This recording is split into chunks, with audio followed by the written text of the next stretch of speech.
Mga gawa, 25 na kabanata.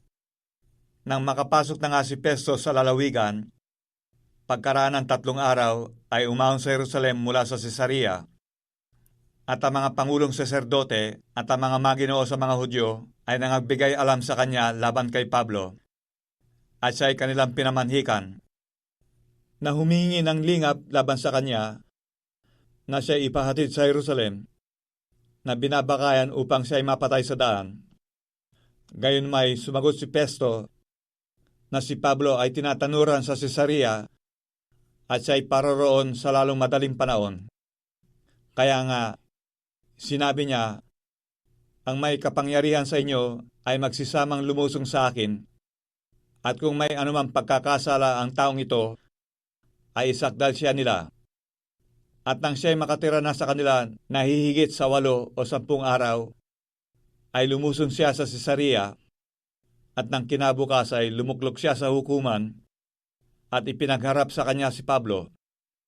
At nang siya ay dumating, ay nilingid siya ng mga Hudyo na magsilusong na galing sa Jerusalem, na may dalang marami at mabibigat na sakdal laban sa kanya, na pawang hindi nila mapatunayan.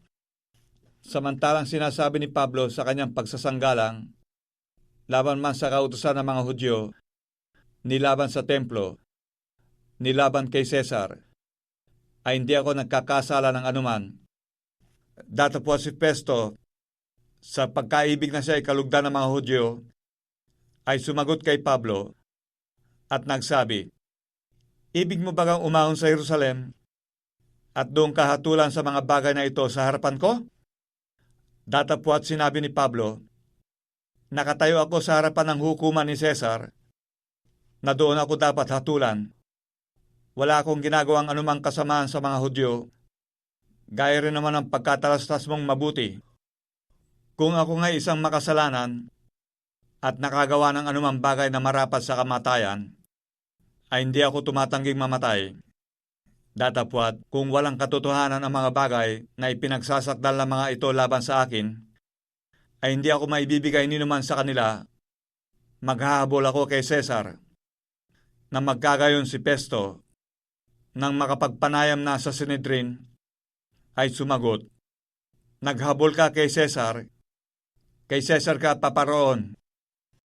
Nang makaraan nga ang ilang mga araw, si Agripa na hari at si Bernice ay nangagsidating sa Cesarea at nagsibati kay Festo.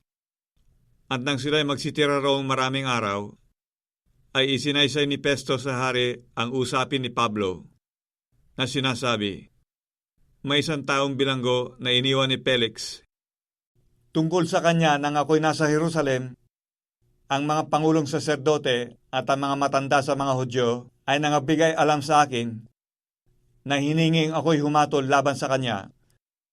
Sa kanila ay aking isinagot na hindi kaugalian ng mga taga-Roma na ibigay ang sinumang tao hanggang hindi nahaharap ang isinakdal sa mga nagsisipagsakdal at siya ay magkaroon ng pagkakataong makagawa ng kanyang pagsasanggalang tungkol sa sakdal laban sa kanya. Nang sila ngayon mga katipon dito, ay hindi ako nagpaliban, kundi ng sumunod na araw ay lumuklok ako sa hukuman at ipinaharap ko ang tao. Tungkol sa kanya, nang magsitindig ang mga nagsisipagsakdal, ay walang anumang sakdal na masamang bagay na maiharap sila na gaya ng aking sinapantaha, kundi may ilang mga suliranin laban sa kanya tungkol sa kanilang sariling relihiyon at sa isang Jesus na namatay, na pinatunayan ni Pablo na ito'y buhay. At ako, palibhasa ay naguguluhan tungkol sa kung paanong kayang mapagsisiyasat ang mga bagay na ito, ay itinanong ko kung ibig niyang pumaroon sa Jerusalem at doon siya hatulan tungkol sa mga bagay na ito.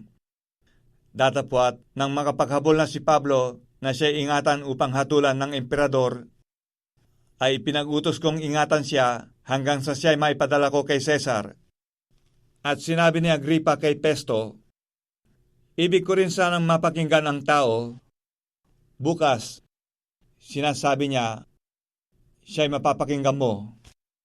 Kaya't nang kinabukasan, nang dumating si Agripa at si Bernice, na may malaking karilagan at nang mga kapasok na sila sa hukuman na kasama ang mga pangulong kapitan at mga maginoo sa bayan, sa utos ni Pesto ay pinasok si Pablo. At sinabi ni Pesto, Haring Agripa, at lahat ng mga lalaking nangarirитong kasama namin, nakikita ninyo ang taong ito na tungkol sa kanya ay nasasagdal sa akin sa Jerusalem at dito naman ang buong karamihan ng mga Hudyo na nagsisigawang hindi marapat na siya'y mabuhay pa.